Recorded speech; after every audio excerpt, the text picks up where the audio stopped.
लव्य व्यवस्था अध्याय 22। लव्य व्यवस्था अध्याय 22।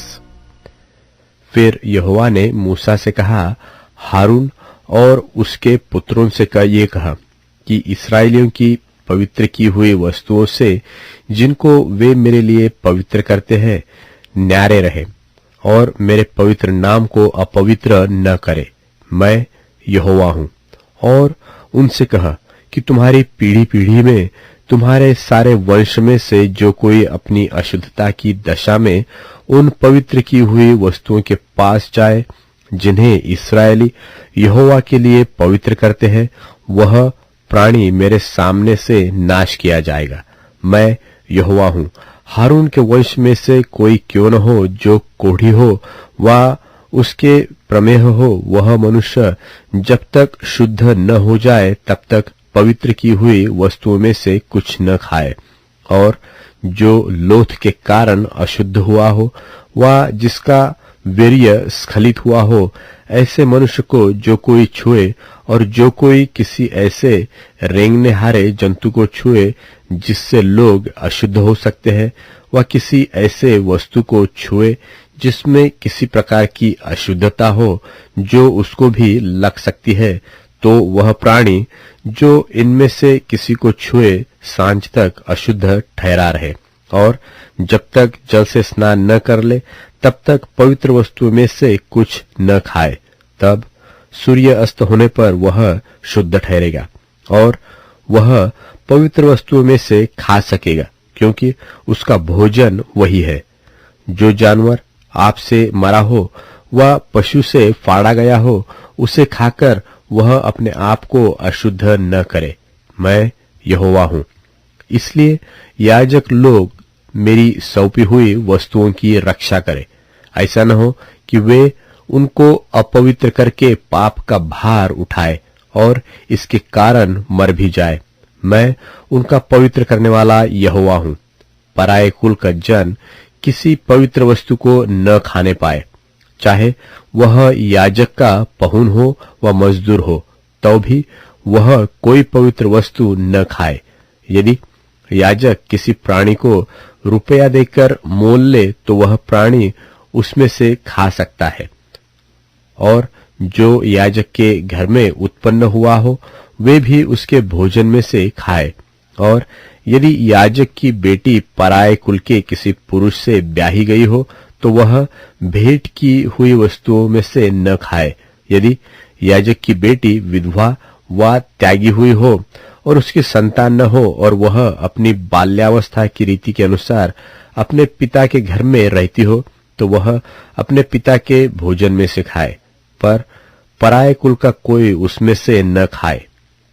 और यदि कोई मनुष्य किसी पवित्र वस्तु में से कुछ भूल से खा जाए तो वह उसका 5वां भाग बढ़ाकर उसे याजक को भर दे, और वे इसराइलियों की पवित्र की हुई वस्तुओं को जिन्हें वे यहोवा के लिए चढ़ाए अपवित्र न करे। वे उनको अपनी पवित्र वस्तुओं में से खिलाकर उनसे अपराध का दोष न उठाए। मैं उनका पवित्र करने वाला परमेश्वर हूं।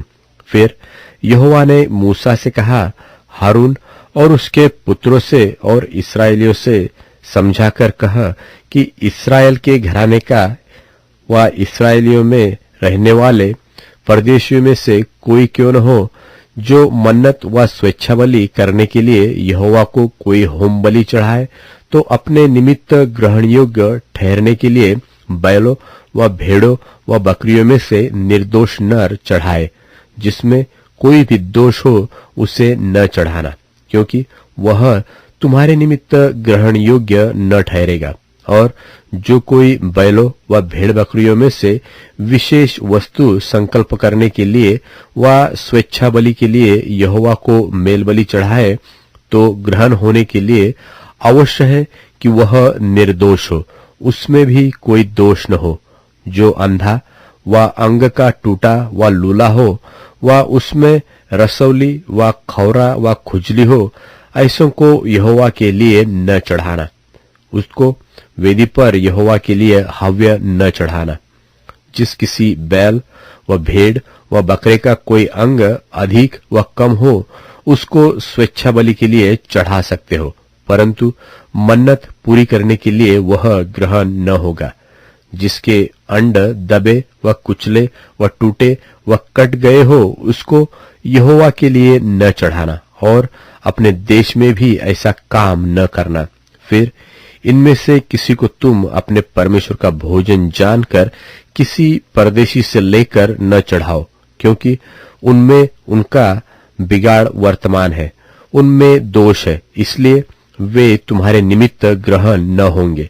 फिर यहोवा ने मूसा से कहा, जब बछड़ा व भेड़ व बकरी व बच्चा उत्पन्न हो तो वह 7 दिन तक अपनी मां के साथ रहे।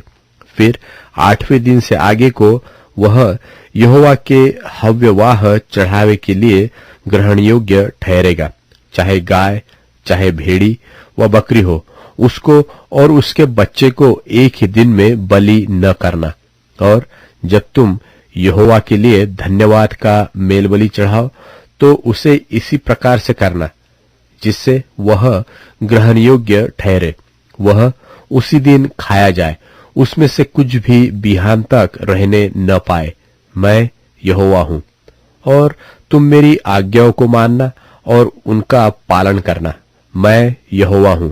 और मेरे पवित्र नाम को अपवित्र न ठहराना, क्योंकि मैं इस्राएलियों के बीच अवश्य ही पवित्र माना जाऊंगा। मैं तुम्हारा पवित्र करने वाला यहोवा हूं, जो तुमको मिस्र देश से निकाल लाया हूं, जिससे तुम्हारा परमेश्वर बना रहूं। मैं यहोवा हूं, बना